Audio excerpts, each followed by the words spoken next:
My name is Connie Kubiak, and I'm the chair of the Historical Advisory Committee for Asset. And today I have the pleasure of interviewing Kristina Port. It is February 28th, 2025.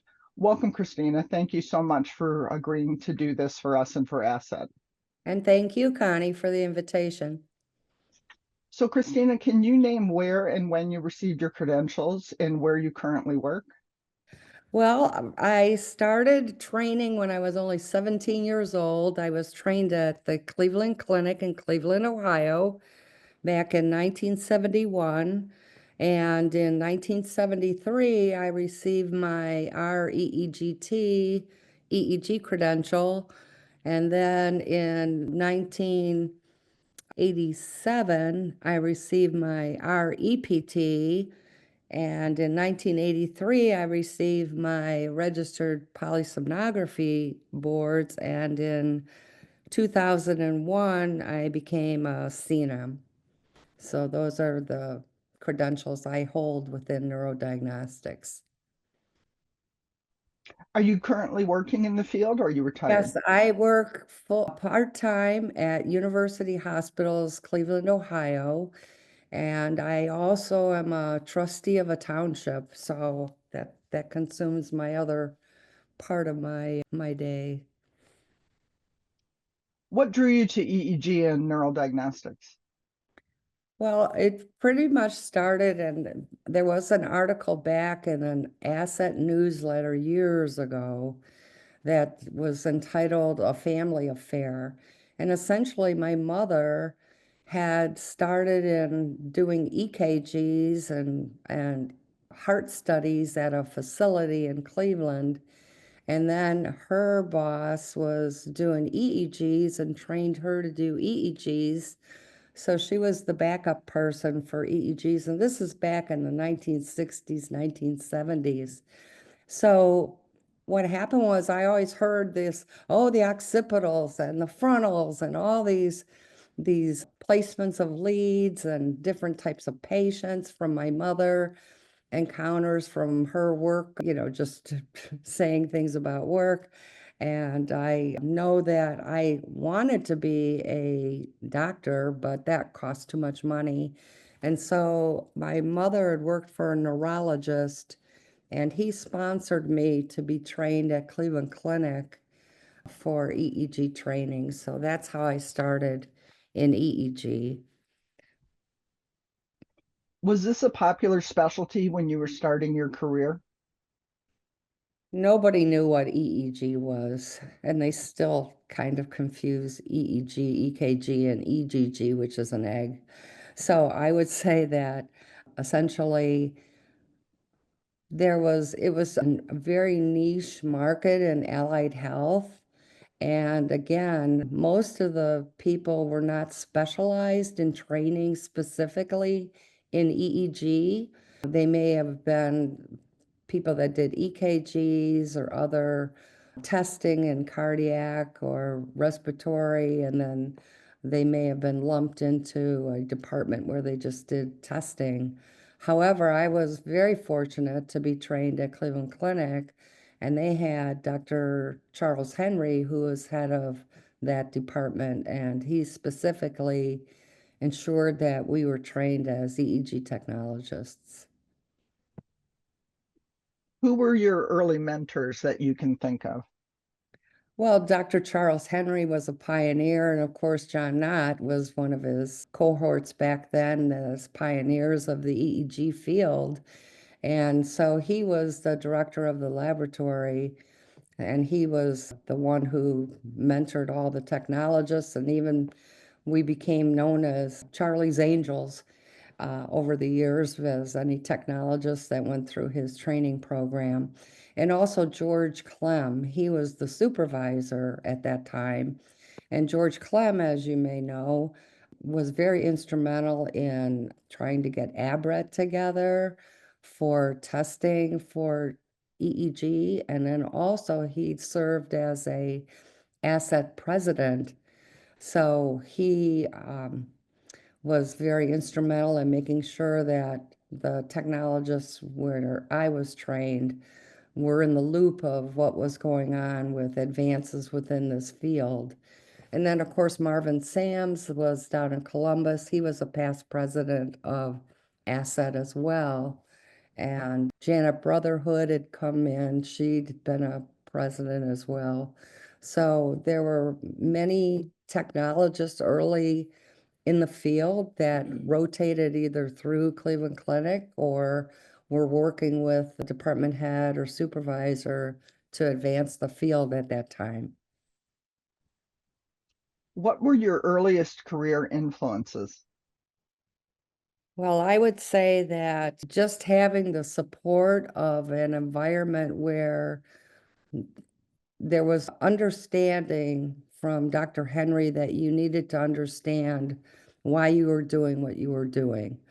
Essentially, it was there is always a reason, and he wanted you to develop critical thinking skills as to why you were doing a certain test or a certain procedure, and also just the influences, having an environment where there was a camaraderie of the technologists and the physicians banding together to share information. And again, this was early on in the field. Asset had only been around since 1959.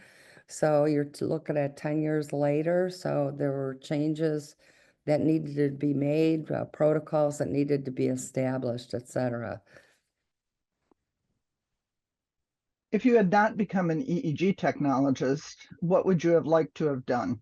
I know you mentioned you had wanted to be a physician. If you had gone to medicine, did you have a field that you wanted to specialize in? Well, I probably would have went for neurology because I'd heard so much about neurology or cardiology because my mother had worked in cardiology as well. So one of those two fields. The other thing was if I hadn't done that, I wanted to be a pilot. I took aviation in high school and I thought I'd like to have been an airline pilot. Nice. Why do you think this field took off when and how it did? Well, I think that it started off because assets started in 1959, as you know, and there was the International System of Electrode Placement, and they were looking more for standardization that, from one end of the country to the other or internationally, an EEG was going to be recorded the same way, no matter where you were, with the lead placement standardized, and that, the equipment was going to be coming as technology advanced, but at least the basics of how you perform an EEG, what's the essential components of it, if there's hyperventilation, photic stimulation, sleep deprivation, any of that, ensuring that the electrodes are adhering to the scalp and that there is a technically good, satisfactory recording obtained was the key part of things. And I think that what was happening was just the view of there was such, because there was only at that time 4 actual programs for training for EEG in the country. So you look at it as how are EEGs being done? Just on the job training, and somebody said put the leads here and you just assumed it was okay. So there needed to be standardization, and I think that these earlier technologists and physicians assured that the quality and the protocols were developed so that there was standardization. What equipment did you train on and what were the limitations of it? Well, I was very fortunate to train on the GRASS system, and one of the key areas was that Peggy Henry was married to Dr. Charles Henry, and she was related to Albert Grass and family. So they had been pioneers in EEG equipment back then. They had a Model 3, they had a Model 6. We were fortunate to have Model 8s, which were more state of the art when I was training. And essentially the drawback was that the machines were like 400 pounds, so they were very, very heavy because of the oscillographs at the end, the magnets that were needed for the pen system for recording. And fact is that prior to that, that was vacuum tubes. So vacuum tubes, could burn out. So they needed to look at a system that was going to have more, well, ended up as being transistorized. And so the technology had advanced so that the equipment amplifiers were actually smaller than they had originally been, and they'd gotten away from vacuum tubes and into transistor circuitry. Other than grass, is there any other equipment that you've used over the Yeah, years? And I used Beckman, and Beckman I didn't like because of they always wanted purple ink, the violet ink. I just had some problems with. I mean, black was black, but purple was purple. And so that was, but then there was other equipment as well. There was other manufacturers. There was Traeger Northern, there was Tekka, there was Stellate. They eventually branched off into Biologic.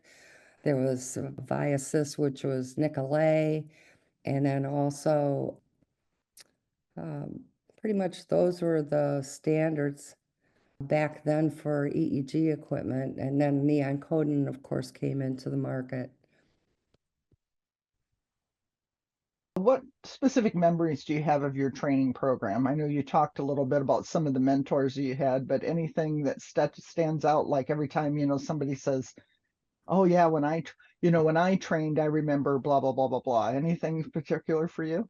I just remember that I had a technologist who always never forgot to let everybody know that back in the day, when pen rollers and then there was analog systems for EEG, my hair was very long at the time, and it got caught in the rollers of the rollers for the paper chart drive, and it was going around and around. So, I mean, that I never lived down. That was one of those stories that people would tell.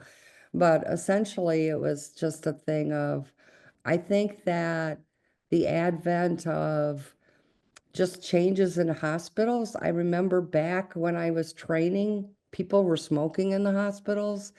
And one of the instances, and this might be kind of strange, but we used to put our collodion, we'd put the leads on with collodion, and we would put the glue, the collodion in ashtrays.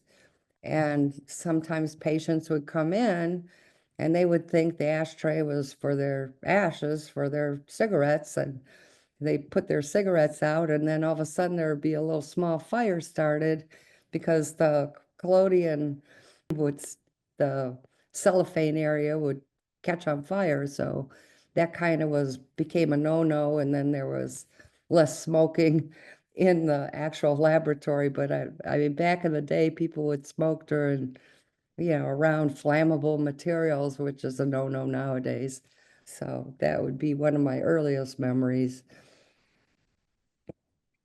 What are the main ways in which the field has changed over your career? Well, I think that the advances are not only the fact that there's a support group of technologists that are dedicated to ensuring that people are trained and have educational opportunities, workshops, seminars, webinars over the years, but also technology.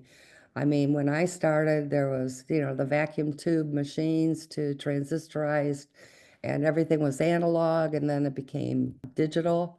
So the technology has changed and advanced the field. And again, I started with EEG, but then as technology advanced, you were now able to record evoked potentials.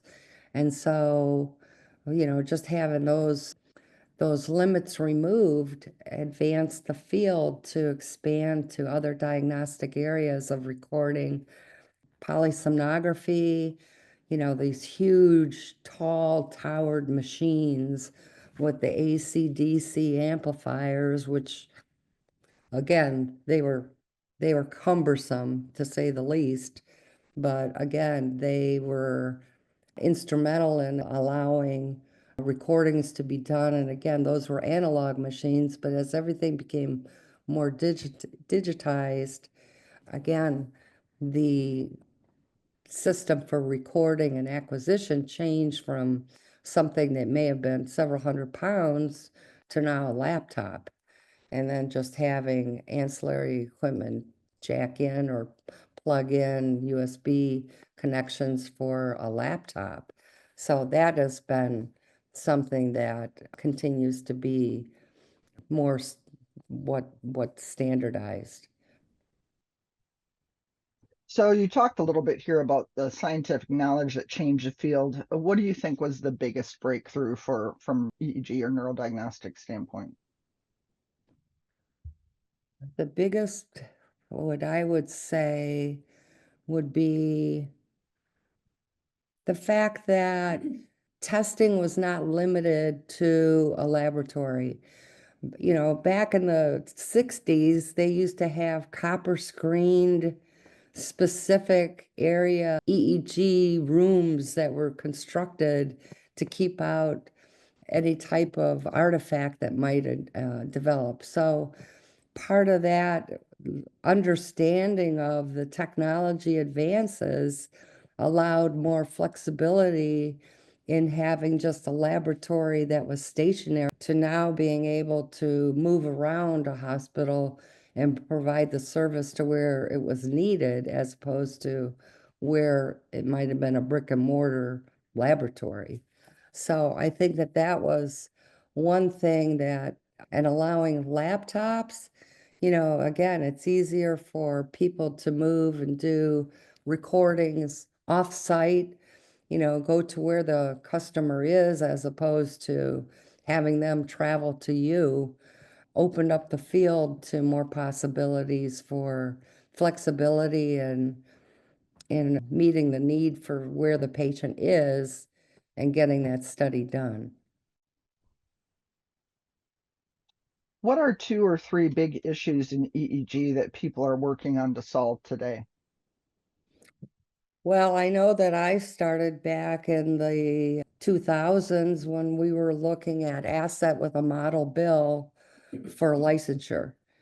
And the pendulum keeps swinging back and forth on that with respect to, I was very fortunate in the 2000s to um, know many legislators in our state, and they had crafted a model bill, and Asset had a model bill because we felt there was the threat from other allied health um, areas that might intrude into our neurodiagnostic field. And in such, we wanted to ensure that our field was protected from people that were just, you know, could just slot in and so to speak into a position without any training or qualifications.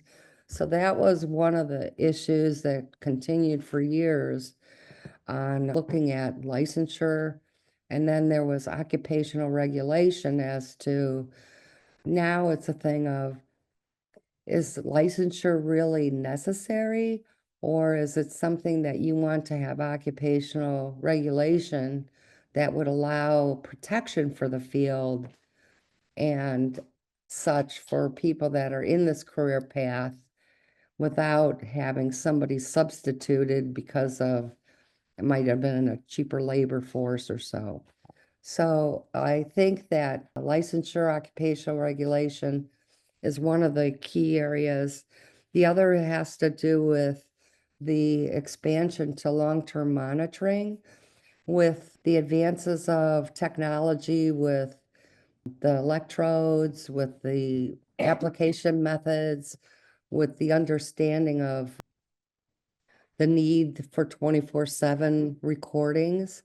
There's been more of a push for ensuring that there could be remote monitoring coverage by technologists or physicians to ensure that if somebody is being recorded long-term, that somebody is viewing that real time, or that the reporting is continuous, because it impacts the person's care and their care treatment plan.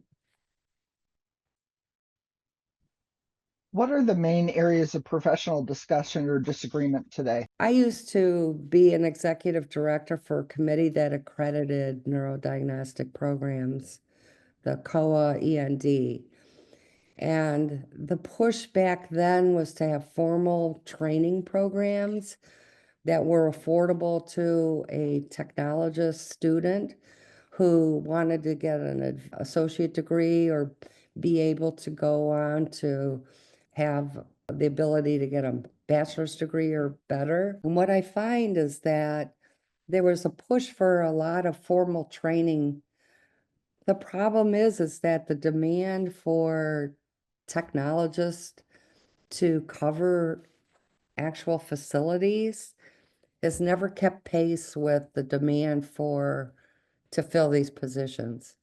And I feel that there now is more emphasis placed on a facility where they could say that they have a structured on-the-job training program again, so that they can get people in a pipeline within their facility to be the technologists of the next day, so to speak. And I look at that as, that may be good in one respect, but again, you're only gonna get that perspective of that culture of that actual facility. So I look at, there may be less opportunities for the technologist student to really experience what's really going on within the country of the technologists and their duties, as opposed to just being regionalized to whatever facility they were trained at. And so in one respect, the push was for formal education and accreditation and credentialing with ABRED, et cetera. But then now it seems to be, let's shorten this pathway because we have a need for people that are trained. And if we can relax the rules somewhat to allow a tech to train on the job again, it sounds like what we did 30, 40 years ago was on the job training, and now we're kind of going back to that. What are you most proud of in your professional life? I'm most proud of the fact that I never gave up, that I advanced with the field. When I started, it was EEG. And then from EEG, then because of technology advances, then there was evoke potentials. So I learned those modalities and became credentialed in that. And then sleep, polysomnography entered the field more. So I advanced and learned about polysomnography and got those credentials. And then there was intraoperative monitoring. So, all these little adjuncts of what the base was for EEG. Now the scope of practice expanded, and I've kept current with CEUs. I've kept up my credentials, and I really internalized the fact that I'm a representative of this field, that I should be a role model. It should be something where you just don't rest on your laurels and say, okay, I got one credential, I'm done.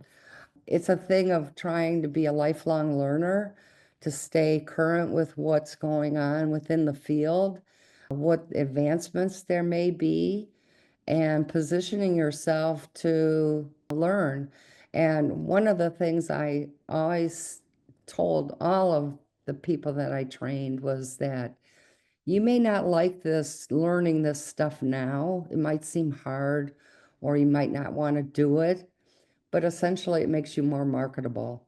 It makes you more well-rounded within the field to offer more opportunities.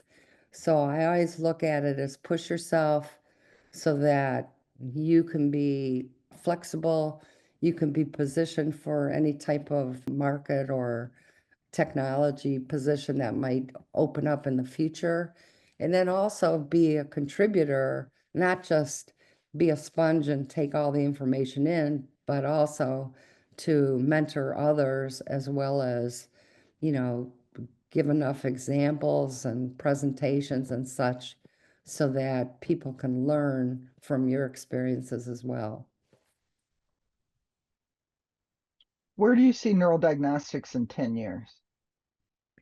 In 10 years, I look at it as I don't know what the whole AI will bring to this. I just am concerned in that if they don't get AI right and you have misinformation put in at the beginning, I hope it doesn't stay as a platform, that it is corrected early on, that people are paying attention to this. Technology wise, I look at there's such a need for people to have hands-on knowledge of how to do an actual procedure or testing, specifically in intraoperative monitoring. I mean, there's you can't just test a patient, because they're in the OR and they're under sedation and be able to do that. So I look at it as there should be more, and they probably will be more simulated labs, more simulation of what could go wrong, just as like they have policemen doing simulation shootings for, as good guy, bad guy, to test their skill sets.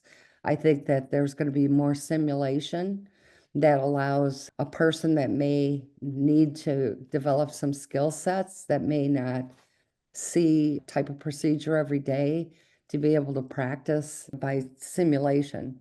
So I look at that, and then my other hope is that with people for 60, 70 years still having issues of how to measure ahead, I would hope that they have some type of like spot gun that goes on your head that shows exactly where the 1020 system is so that it could show exactly where these people need to put these leads so that they're always in the same place, and that that's not going to be something that's always, that's a key part of doing any type of testing is putting the leads on and making sure they're in the right places. So I look at having some type of technology to just to be able to, spot check where these leads go and making sure they're accurate. Um, that would be something that I could foresee in the future as well. What is the best piece of advice that you've ever received? Well, I think the best piece of advice I heard was from my mother, who said that if, get educated. If you educate yourself, no one can ever take that away from you. You can lose your house, you can lose your spouse, your family, you can lose your job, things, but if you internalize and educate yourself and make yourself, advance yourself that way, no one can ever take that away from you. And I look at it as it's not only not taking away, but now you have an understanding and you're able to explain things better to others.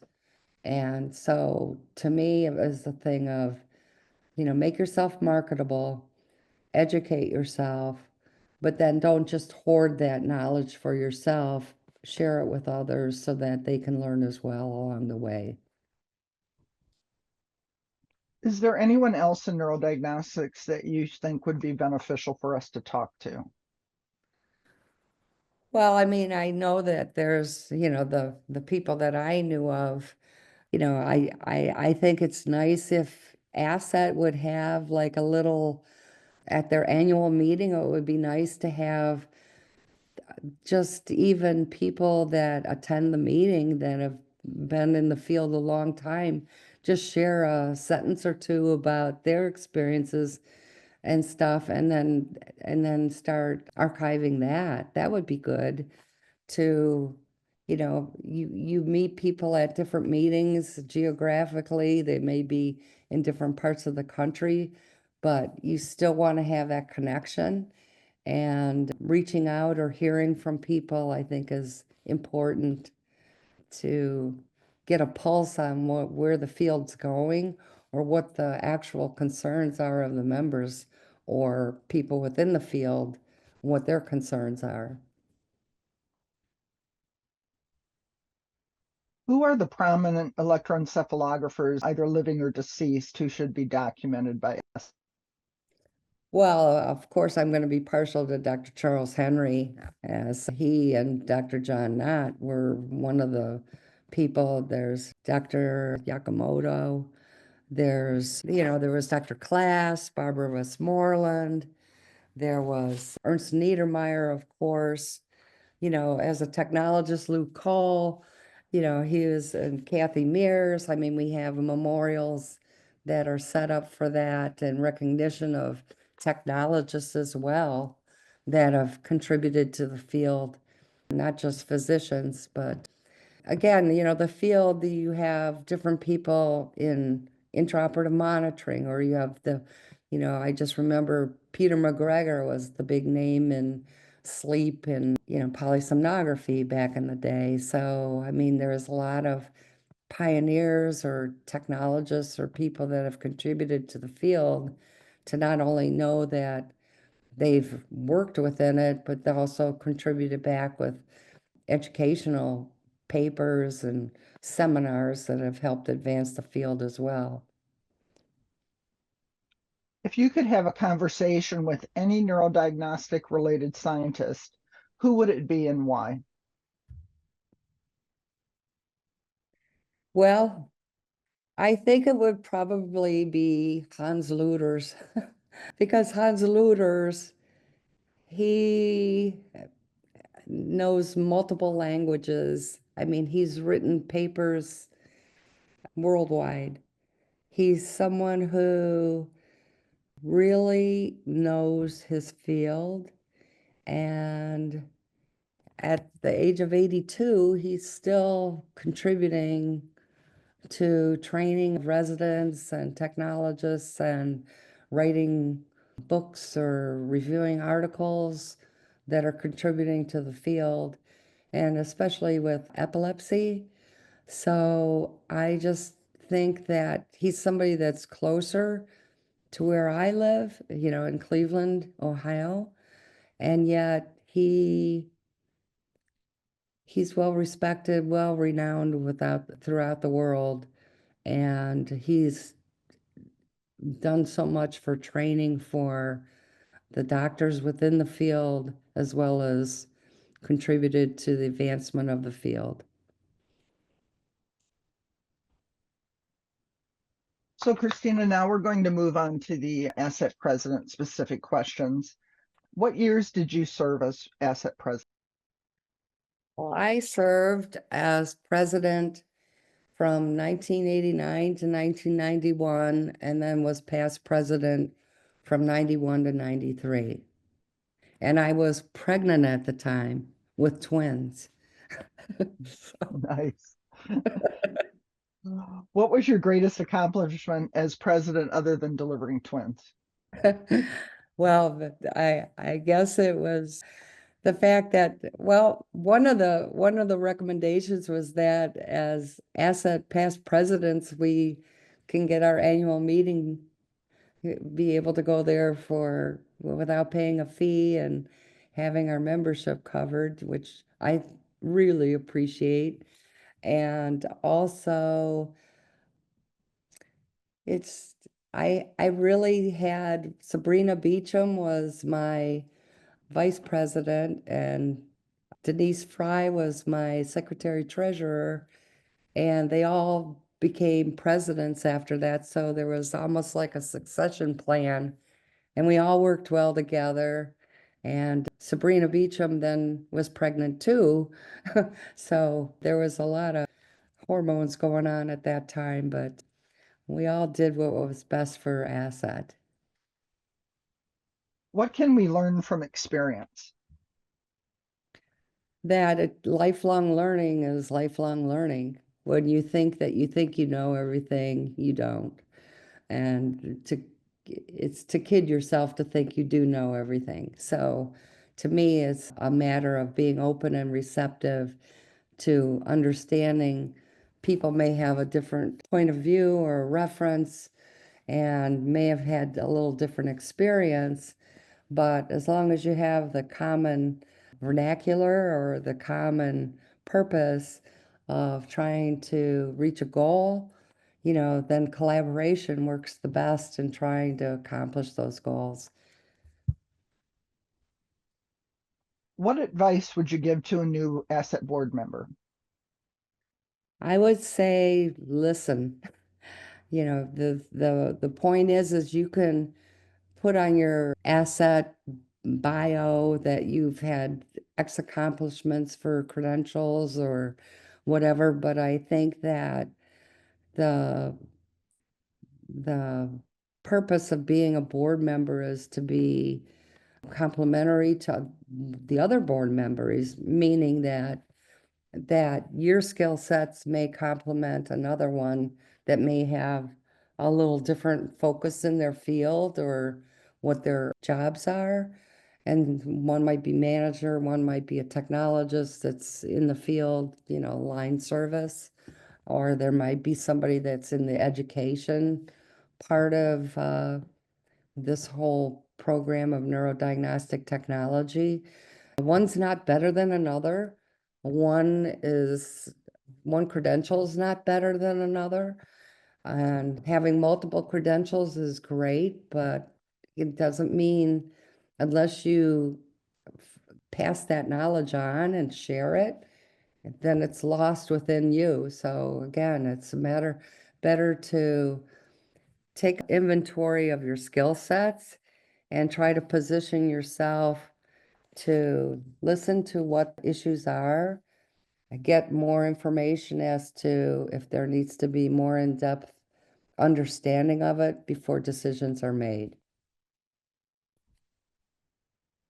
What advice would you give to a new asset member?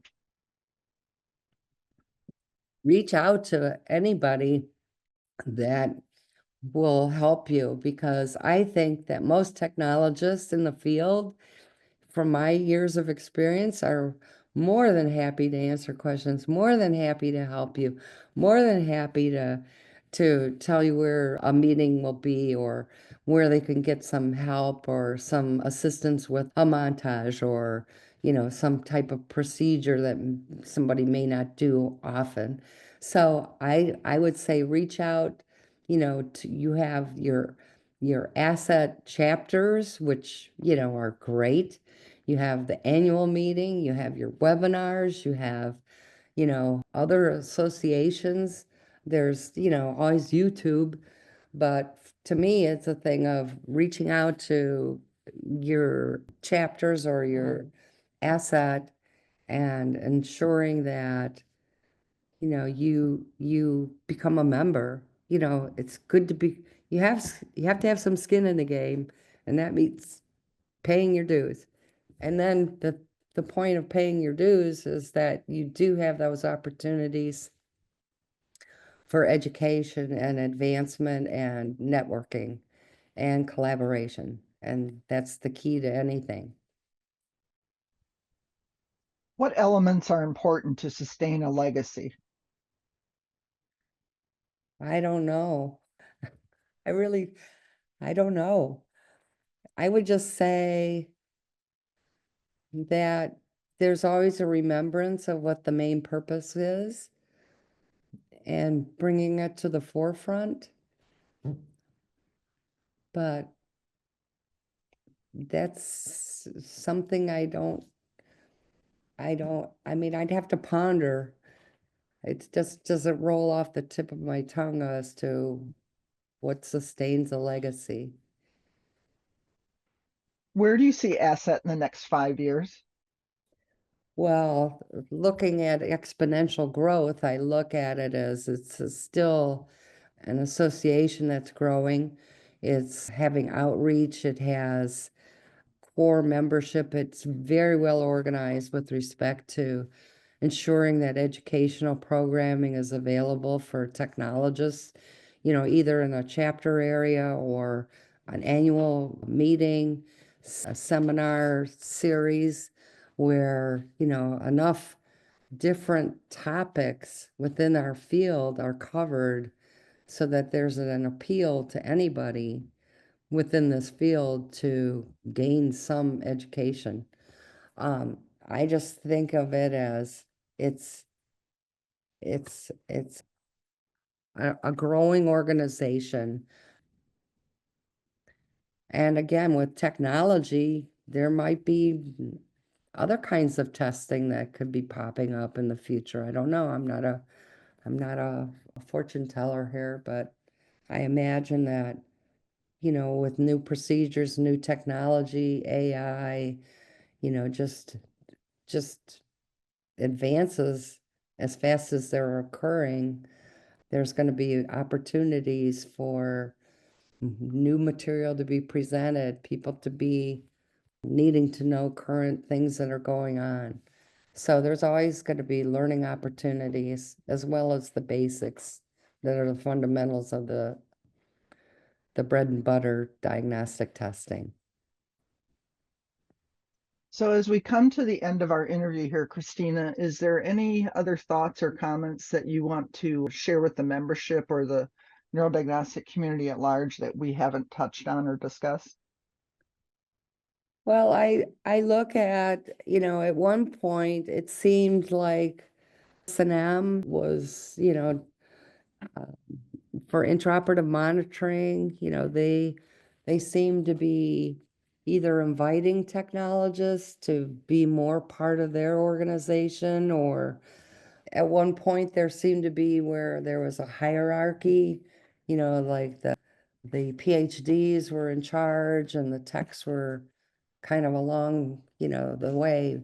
With polysomnography, it's such a huge field, and such with the diversity of having respiratory or neurodiagnostics or, dental or different disciplines in allied health within their component, it's harder to manage that. But with asset, I just think that, you have your pillars, your fundamentals of education.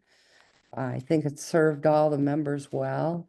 I think that that's something that's going to continue, and I don't think that other associations will challenge the position of asset as an organization that is, the most recognized organization for neurodiagnostic technologists in the nation. Kristina, on behalf of Asset and the Historical Advisory Committee, I want to thank you for your time in doing this interview.